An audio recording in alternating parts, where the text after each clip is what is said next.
से कहवा कथा पूर्व कही रखी आमर माननीय सांसद भारत माता पूजा भारत माता पूजा से जीवन संपूर्ण भाव में आरंभ उत्सर्ग कर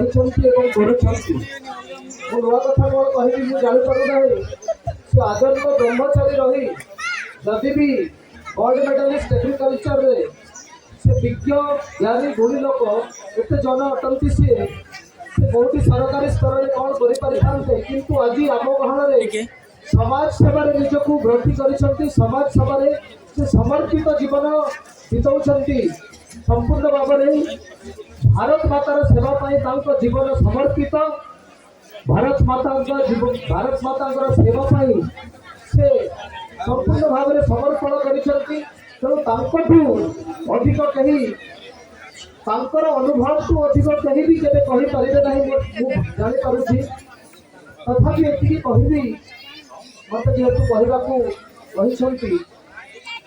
मुझे कहबी जे भारत माता आमे जहाँ देखु काश्मीर रु कन्याकुमारी अरुणाचल प्रदेश रु गुजरात पर्यंत एत बड़ भूभाग एत बड़ भूखंड ता पूर्वर भी अखंड भारत जो थिला रूपरेख एवं आज दिन में भी जो भारत वर्ष को आम्भे मैंने समस्त देखुचु ये केवल माटी इटा पत्थर नदी नदी उपनदी सागर ये सब समाहार नुह प्रकृत में जी उपलब्धि कर जानी जो माटी आम जन्म देचु आम समस्ते एकजुट रहा आम भी जमी आज भी भारत माता चाहते आम समस्ते मिलित भाव में एकाठी रही आम पूजा करवा आज भी भारत माता बहुत हुए डाकुंट आमको विभिन्न कर्तव्य संग्राम करने विभिन्न भाव में समर्पित कर देश को आग को नेबाई आज भी भारत माता बहुत आमको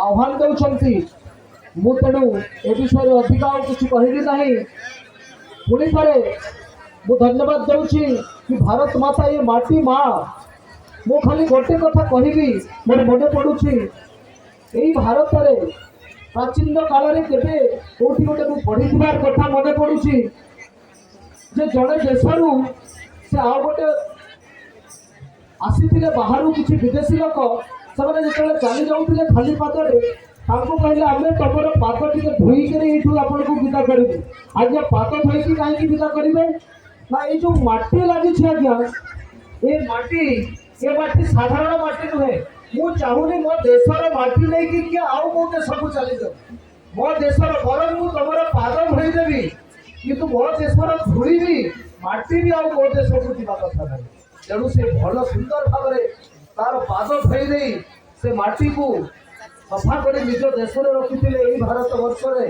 एवं से भारत वर्षर आम मैंने दायाद मु विशेष किसी कहबी ना से माटी मार संपर्क को आम उज्जीवित करवा माटी मार आह्वान को शुणा विशेष किसी न कही बर्तमान आम माननीय सांसद महोदय को देवी जी माटी मार सेवा जीवन उत्सर्ग करी मार जीवन समर्पित कर आजन्म ब्रह्मचारी रही आमर सुविधा असुविधा ए अंचल माटीर आह्वान को नहीं पल्लीर आह्वान को नहीं दिल्ली राज दरबार में आम कथा रखुंट आम माटी मार कथा रखुंट पाखु ही आम उत्साहित हवा पाखु ही आम प्रेरणा लाभ करवा मु विशेष किसी कहूना मु बर्तमान अनुरोध करी आम माननीय सांसद महोदय को जहाँ जीवन संपूर्ण भाव में भारत मातार सेवा उत्सर्गीकृत एवं समर्पित पाखु ही आम शुणा मोर अत्यंत आग्रह सहित शुणा ये अपेक्षा करी धन्यवाद समस्त को मत सुझाव किसी कहना धन्यवाद वंदे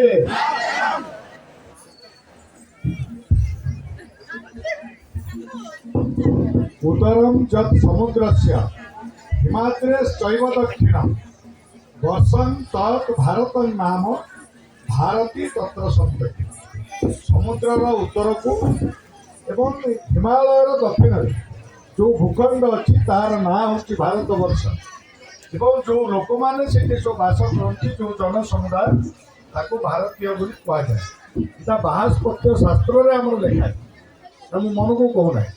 ତେଣୁ ଭାରତ କଥା କହିଲା ବେଳେ ବନ୍ଦେ ମାତରମ୍ 150 ବର୍ଷ ପୂର୍ତ୍ତି ଅବସରରେ ଆମେ ଏଠି ଅଖଣ୍ଡ ଭାରତର ଯେଉଁ ପ୍ରତିବର୍ଷ ଆମେ ଉତ୍ସବ ପାଳନ କରୁଛେ, ମନେ ପକାଉଛେ ଯେ ଭାରତ ବର୍ଷ ଖଣ୍ଡିତ ଭାରତ ବର୍ଷରେ ଆମେ ସ୍ୱାଧୀନତା ପାଳନ କରୁଛୁ। ତେଣୁ ଆଜିର ଦିନରେ ଆମେ ଯେଉଁମାନେ ପୁତ୍ର ରୂପୀ ହିନ୍ଦୁ ସମାଜ ଠିକ ଅଛେ, ଆସିନ୍ଧୁ ସିନ୍ଧୁ ପର୍ଯ୍ୟନ୍ତ ଯସ୍ୟ ଭାରତ ଭୂମିକା ମାତୃଭୂ ପିତୃଭୂ ଚୈବ ସର୍ବେ ହିନ୍ଦୁ ରୀତି ସ୍ମୃତ। ତେଣୁ ସିନ୍ଧୁ ଆସିନ୍ଧୁ ମାନେ ସିନ୍ଧୁ ନଦୀ ଠାରୁ ସିନ୍ଧୁ ସାଗର ପର୍ଯ୍ୟନ୍ତ ଯେଉଁ ଭୂଖଣ୍ଡ ଅଛି ସେଇଠି ଯେଉଁମାନେ ବାସ କରନ୍ତି ସେମାନେ ହେଉଛନ୍ତି ହିନ୍ଦୁ।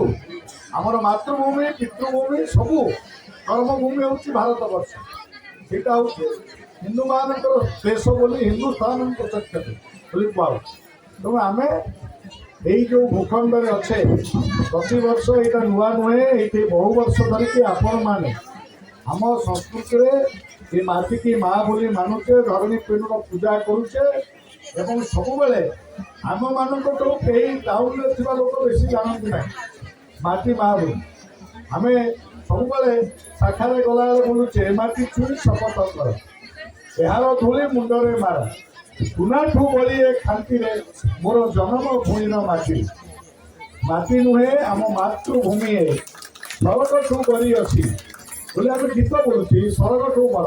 ତେଣୁ ଏଇ ଯେଉଁ ଆମେ ଯେ ବଙ୍କିମ ଚନ୍ଦ୍ର ଚଟ୍ଟୋପାଧ୍ୟାୟଙ୍କର ଯିଏ ବନ୍ଦେ ମାତରମ୍ ରଚନା କରିଥିଲେ ଆନନ୍ଦ ମଠ ଭିତରେ, ତ ସେ ବନ୍ଦେ ମାତରମରେ ପୁରା ବର୍ଣ୍ଣନା କରିଛନ୍ତି। ବନ୍ଦେ ମାତରମ୍ ଗୋଟେ ଜାତୀୟ ଗୀତ କେବଳ ନୁହେଁ, ବନ୍ଦେ ମାତରମ୍ ଆମର ମନ୍ତ୍ର, ଆମର ହୃଦୟର ସ୍ପନ୍ଦନ। ସେଇଥିପାଇଁ ସେଥିରେ ସେ ବର୍ଣ୍ଣନା କରିଛନ୍ତି ତମ ହିଁ ଦୁର୍ଗା ଦଶ ପ୍ରହରଣ ଧାରିଣୀ କମଳା କମଳ ଜଳ ବିହାରିଣୀ ବାଣୀ ବିଦ୍ୟା ଦାୟିନୀ ନମାମି ତ୍ୱାମ୍ ନମାମି କମଳା କମଳାମ ଅତୁଳାମ ସୁଜଳାମ ସୁଫଳାମ ମାତର।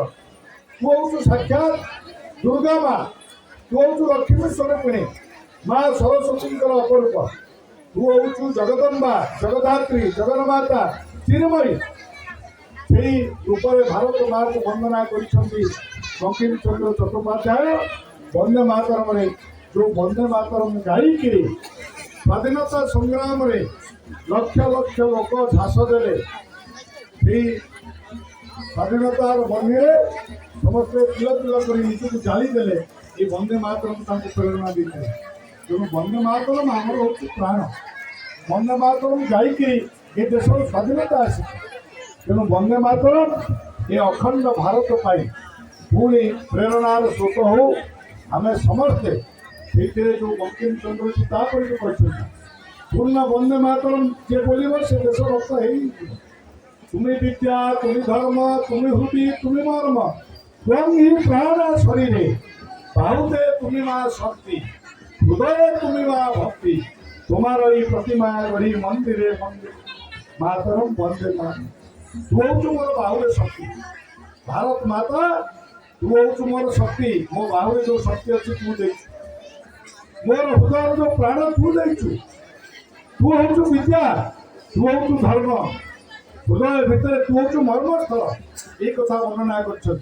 तेणु भारत मातार आमे सब संतान, भारत मातार आमे संतान, चिर जागरूक वीर महान आमे रखीबू ए धरा तले ए देश गौरव गौरव भारत मातार आमे संतान। तेणु ये माटी आमे सबू पाइचे। आमे जो बड़ हो दीपद कथा आपण आगे आसिक मुझे सांसद हो माटी कारण रही ये माटी सब आमको दे माटी जब फसल फल न था खावा दे न था मो प्राण भी रही न था मु घास भी दौर था। तेणु जो माटी आमको माँ ये भारत माँ आमको सब देचे से माँ पे आम समस्ते किभली भाव में देशात्मक भावना समस्ते प्रति हवा देश को भल पाइबा राष्ट्रीयता भावना समस्ते एकाठी होकर भारत माँ वंदना करवा। भारत माता पूजन उत्सव प्रतिवर्ष ये आम करुचे नुआ नुहे प्रतिवर्ष 25 तारीख जानुरी 25 तारीख ଆପଣ କରୁଛନ୍ତି, ଆମେ ଏଠି କରୁଛେ ଆମେ ସମସ୍ତେ ତା ସହିତ ଯୋଡ଼ି ହେଇକି ଅଛେ। ତେଣୁ ଭାରତ ମାତା ପୂଜନ ଉତ୍ସବ ଯେଉଁ ଆମେ କରୁଛେ କାର୍ଯ୍ୟକ୍ରମ, ତା ସହିତ ଏଇଟା ବନ୍ଦେ ମାତରମର 150 ପୂର୍ତ୍ତି ହେଇଥିବା କାରଣ 150 ବର୍ଷ ତଳେ ନାଇଁ 150 ବର୍ଷ ତଳେ ଏ ବନ୍ଦେ ମାତରମର ରଚନା କରିଥିଲେ ବଙ୍କିମଚନ୍ଦ୍ର ଚଟ୍ଟୋପାଧ୍ୟାୟ। ତେଣୁ ତାକୁ ଆମେ 150 ବର୍ଷ ପୂର୍ତ୍ତିର ଉତ୍ସବ ତା ସହିତ ଯୋଡ଼ିଛେ, ଯେଉଁଟା 14 ବର୍ଷ ଧରିକିରି ଆମେ ଭାରତ ମାତା ପୂଜନ ଉତ୍ସବ କରୁଥିଲେ। ଆଜି ସେଇଟାକୁ ଆମେ ପାଳନ କରୁଛେ। ଏଇଠି ଆମର ସଂସ୍କାର ଭାରତୀ ଯାହାଦ୍ୱାରା ଏଇଟା ସଂଗଠିତ ହେଉଛି ଗୋଟେ କଳା ସଂସ୍କୃତିକି ଆଗକୁ ନେବା ପାଇଁ ଆମର ଯେଉଁ ଭାରତୀୟ କଳା ସଂସ୍କୃତି ତାକୁ କେମିତି ଆଗକୁ ବଢ଼େଇବା, ଆମର ଯେଉଁ କୁଇମାନଙ୍କର କନ୍ଧମାନଙ୍କର ଅନ୍ୟ ଏଇଠି ଯେଉଁ ବସତି ରହିଛି ସେମାନଙ୍କର ସଂସ୍କୃତି ଆମେ କିଭଳି ଆଗକୁ ବଢ଼େଇବା ତାର ପ୍ରଚେଷ୍ଟା, ତାକୁ ରୁଢ଼ିବଦ୍ଧ କରିକି ଆଗକୁ ବଢ଼େଇବା ପାଇଁ ଯେଉଁ ପ୍ରଚେଷ୍ଟା ସଂସ୍କାର ଭାରତୀ ମାଧ୍ୟମରେ ହେଉଛି ସେଇଟା ଆମର ଏଇଠି ନିରଞ୍ଜନ ଭାଇ ଉପସ୍ଥିତ ଅଛନ୍ତି। ଅଖିଳ ଭାରତୀୟ ଲୋକକଳା ପ୍ରମୁଖ ହିସାବରେ ସୌନ୍ଦର୍ଯ୍ୟ ହିସାବରେ ଏ କାମକୁ ଆଗକୁ ବଢ଼ାଉଛନ୍ତି ବିଭିନ୍ନ ପ୍ରାନ୍ତରେ। ତାଙ୍କର କେନ୍ଦ୍ର ଭୋପାଳ, କିନ୍ତୁ ଆପଣଙ୍କ ପାଖରେ ଆସିକି ସେ 10 ଦିନ ହେଲା ଏଠି ଅଛନ୍ତି। ଏ କାର୍ଯ୍ୟକ୍ରମ କିଭଳି ହେବ ଚିନ୍ତା କରୁଛନ୍ତି ଆମମାନଙ୍କ ସହିତ ମିଶିକି। ଆମର ସଭାପତି ଶାନ୍ତନୁ ବାବୁ ଅଛନ୍ତି, ଶାନ୍ତନୁ ରଥ ସେ ଡାଇରେକ୍ଟର ଥିଲେ ଦୂରଦର୍ଶନରେ ଏବଂ ଆଜି ଏଇ ଆମର ସଂସ୍କାର ଭାରତୀୟ ସଭାପତି ହିସାବରେ କାମ କରୁଛନ୍ତି। ଏଠି ଅଛନ୍ତି ଏ ବୟସରେ ବି ଆମ ସହିତ ଯୋଡ଼ି ହେଇକି ଅଛନ୍ତି। ଆମ ସହିତ ପଣ୍ଡିତ ଭାଇ ଅଛନ୍ତି, ଆମର ସଭାପତି ଜଗନ୍ନାଥ ସାହୁ ଅଛନ୍ତି, ଆମର ପୂର୍ବତନ ସଭାପତି ବିଜେପିର। ଆଉ ତାଙ୍କ ସହିତ PIPD ଆପଣଙ୍କୁ ଦୁଇ ପଦ କଥା କହିଲେ ଆମର ବିଡ଼ିଓ ମହାଶୟ ଏବଂ ତହସିଲଦାର ମହାଶୟ ମଧ୍ୟ ଦାରିଙ୍ଗବାଡ଼ିରେ ଅଛନ୍ତି ଆମମାନଙ୍କ ସାଥିରେ। ଆମର ଐତିହ୍ୟ ସଂସ୍କୃତି ପରମ୍ପରା କଳା ଭାସ୍କର୍ଯ୍ୟ ଆକୁ ଆଗକୁ ନେବା ପାଇଁ ସେ କଥା ମାନନୀୟ ମୋଦିଜୀ କହୁଛନ୍ତି ବିରାସତ ଭି ବିକାଶ ଭି। ତେଣୁ ଆମର ଏସବୁକୁ ଯେଉଁ ଇତିହାସ ରହିଛି ତାକୁ ଆଗକୁ ନେଇକରି ଆମେ କିଭଳି ବିକାଶ କରିପାରିବା, ଆମ ଅଞ୍ଚଳର କିଭଳି ହଳଦୀକି ଆମେ ମାର୍କେଟିଂ କରାଇ ପାରିବା, କିଭଳି ଭାବରେ ଏ ଅଞ୍ଚଳର ହଳଦୀ ବିଶ୍ୱରେ ପ୍ରସିଦ୍ଧ ହେବ, ବଜାର ତିଆରି କରିବା। ଏ ଅଞ୍ଚଳର ଷ୍ଟ୍ରବେରୀ ହେଲାଣି, ଏ ଅଞ୍ଚଳର ବିଭିନ୍ନ ଫସଲ ହେଲାଣି। ଆମ ହାତରେ ଆମେ ଯେଉଁଟା ତିଆରି କରୁଛେ ଆମେ ଯଦି ତାକୁ ଠିକ୍ରେ ବ୍ରାଣ୍ଡିଂ କରେଇକିରି ଏବଂ ଠିକ୍ରେ ପ୍ରୋସେସିଂ ପ୍ୟାକେଜିଂ କରେଇକିରି ତାର ମୂଲ୍ୟ ଆମର ଏଣୁ ଚାଷୀ ଭାଇମାନେ ପାଇପାରିବେ। ମାଆ ମାନେ ସ୍ୱୟଂ ସହାୟକ ଗୋଷ୍ଠୀରେ ଅଛନ୍ତି, ସେମାନେ ବି କିଛି ଉତ୍ପାଦ କରୁଛନ୍ତି ମାଣ୍ଡିଆ ଇତ୍ୟାଦି, ସେମାନେ ବି ପାଇପାରିବେ।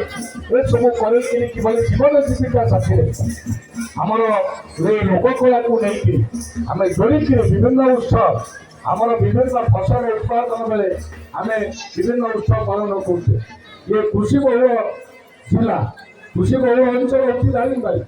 ଏ ଯେଉଁ କୃଷି ସହିତ ପର୍ଯ୍ୟଟନ ଏବଂ ଆମର ସଂସ୍କୃତି ଆକୁ ଯୋଡ଼ିକିରି ଆମେ ଯଦି ଏଇଠି କିଛି ନୂଆ ନୂଆ କଥା କରିବା ତାହେଲେ ବାହାର ପର୍ଯ୍ୟଟକ ଆସିବେ ଦେଖିବେ ଏବଂ ଏ ଅଞ୍ଚଳକୁ ଆସିକିରି ଏ ଅଞ୍ଚଳରେ ବୁଲିଲେ ଆମ ଅଞ୍ଚଳର ଯୁବକ, ଆମ ଅଞ୍ଚଳର ବ୍ୟବସାୟୀ, ଆମ ଅଞ୍ଚଳର ମାଆ ମାନେ, ଆମ ଅଞ୍ଚଳର ଅଟୋ ସେ ଚଲାଉଛି, ଆମ ଅଞ୍ଚଳର ଚା ଦୋକାନୀ 5 ପଇସା ରୋଜଗାର କରିବ, ଏ ଅଞ୍ଚଳର ଅର୍ଥନୀତି ବଢ଼ିବ। ତେଣୁ ଏ ଲୋକକଳା ସହିତ ଅର୍ଥନୀତି ବି ଯୋଡ଼ି ହେଇକି ଅଛି। ତେଣୁ ମୁଁ ଆପଣମାନଙ୍କୁ ନିବେଦନ କରୁଛି ଏବେ ସେ ଆମର ହୋମ୍ ଷ୍ଟେ ପଲିସି ରାଜ୍ୟ ସରକାର ନେଉଛି, ଘର କିଛି ଗାଁ ଗାଁରେ ତିଆରି ହେବ। ଆମର PM ଜନମନ ଯୋଜନାରେ 5 ଲକ୍ଷ ଟଙ୍କା ଲେଖାଏଁ ଦିଆହେଉଛି। ଆପଣମାନେ ଘର କରିପାରିବେ, ଯେମିତି ଆବାସ ଯୋଜନାରେ ଦିଆହେଉଛି। ସେ ଘର କରିକିରି ଆପଣ ସେଇଠି ଆସିକିରି ବାହାର ପର୍ଯ୍ୟଟକଙ୍କୁ ରଖାଇପାରିବେ। ସେଇଠି ଯେଉଁ ଖର୍ଚ୍ଚ ହେବ ସିଏ ଆପଣଙ୍କୁ ଦେବ, ଆପଣ 5 ପଇସା ପାଇବେ। ସେ ଘର ପୁରା ଆପଣ 5 ଲକ୍ଷ ଟଙ୍କା ସରକାର ଦିଏ। ସେଭଳି ପର୍ଯ୍ୟଟନ କ୍ଷେତ୍ରରେ ବିକାଶ ପାଇଁ ମଧ୍ୟ ପଇସା ଦିଆହେଉଛି। ପାଠ ପଢ଼ିବା ପାଇଁ 1 ଲକ୍ଷ ମଡେଲ ସ୍କୁଲ ହେଉଛି, ପିଲାମାନେ ଏଜୁକେଟେଡ୍ ଏବେ ଅଞ୍ଚଳକୁ ବିକାଶ ହେଲେ ଆଗକୁ ନେବେ। ତେଣୁ ମୋର ଆଜି ବେଶୀ ଭାରାକ୍ରାନ୍ତ ମୁଁ କରିବି ନାହିଁ, କେବଳ ଗୋଟେ ସୂଚନା ଦେବି। ଏ ଅଞ୍ଚଳରେ ପାଠ ନ ପଢ଼ିଥିବା ଜଣେ ସାଧାରଣ ଲୋକ ଆଜି ସାହିତ୍ୟ ଆଉ ସଂସ୍କୃତି କ୍ଷେତ୍ରରେ ପଦ୍ମଶ୍ରୀ ଆୱାର୍ଡ ପାଇଁ ଆମେ ତାଙ୍କୁ ରେକମେଣ୍ଡ କରିଥିଲୁ, କିନ୍ତୁ ଏପର୍ଯ୍ୟନ୍ତ ପାଇନାହାନ୍ତି। ଆଜି ତାଙ୍କୁ ରାଜ୍ୟ ସରକାର ପୁରସ୍କୃତ କରିଛି ସାହିତ୍ୟ ସଂସ୍କୃତି କ୍ଷେତ୍ରରେ। ସୁବୟା ଆମର କପିଲିଆ ଯିଏ କି ଦୁଇ ଭାଷାରେ ସଂସ୍କୃତ ରାମାୟଣକୁ ଭାଷାନ୍ତର କରିଛନ୍ତି। ସଂସ୍କୃତ ରାମାୟଣକୁ ଯେ ଦୁଇ ଭାଷାକୁ ଦେଖିକି ଦୁଇରେ ପ୍ରବଚନ ଆପଣଙ୍କୁ ଦେଉଛନ୍ତି। ରାମାୟଣ ବିଷୟରେ, ମହାଭାରତ ବିଷୟରେ, ବିଭିନ୍ନ ଧର୍ମ ବିଷୟରେ ଆପଣଙ୍କୁ ପ୍ରବଚନ ଦେଉଛନ୍ତି। ଆଜି ତାଙ୍କୁ ରାଜ୍ୟ ସରକାର ସାହିତ୍ୟ ଓ ସଂସ୍କୃତି ବିଭାଗରେ ତାଙ୍କୁ ପୁରସ୍କୃତ କରିଛନ୍ତି। ତେଣୁ ମୁଁ ଆପଣମାନଙ୍କୁ କହିବି, ଗୋଟେ ହରିବୋଲ ହୋଳି ପକେଇକି ସୁଦୟ ବାବା ନିରୋଗ ରହନ୍ତୁ, ଆଗକୁ ବଢ଼ନ୍ତୁ। ସେଥିରେ ସମସ୍ତେ ଗୋଟେ ହରିବୋଲ ହୋଳି ଦେବା। ସମସ୍ତଙ୍କୁ ବହୁତ ବହୁତ ଧନ୍ୟବାଦ। ଆମେ ନାଚ ଗୀତ ଦେଖୁଥିଲେ, ତା ଭିତରେ କ'ଣ ପାଇଁ ନାଚ ଗୀତ କରୁଛେ ନ ଜାଣିଲେ ପୁଣି ଆଗକୁ ଆମେ ବହୁତ ଦିନ ଧରିକି ନାଚ ଗୀତ କରିପାରିବା ନାହିଁ। ସେଇଥିପାଇଁ ଆମେ ମଝିରେ ଟିକେ ଆପଣଙ୍କୁ ଜାଗା ଦେଲୁ। ତେଣୁ କ୍ଷମା ମାଗି ନେଉଛୁ। ଧନ୍ୟବାଦ ସମସ୍ତଙ୍କୁ, ନମସ୍କାର। ପୁଣି ଥରେ ସାଧୁବାଦ ଏବଂ କୃତଜ୍ଞତା ଜଣାଇବି ସରକାର ଭାଷୀ ପକ୍ଷରୁ, ଏବଂ ଆପଣମାନେ ବହୁ ସଂଖ୍ୟାରେ ଆସିକି ଯୋଗ ଦେଇଛନ୍ତି। ସେଥିପାଇଁ ମଧ୍ୟ ଆପଣଙ୍କୁ ପୁଣି ଥରେ ଧନ୍ୟବାଦ ଏବଂ କୃତଜ୍ଞତା।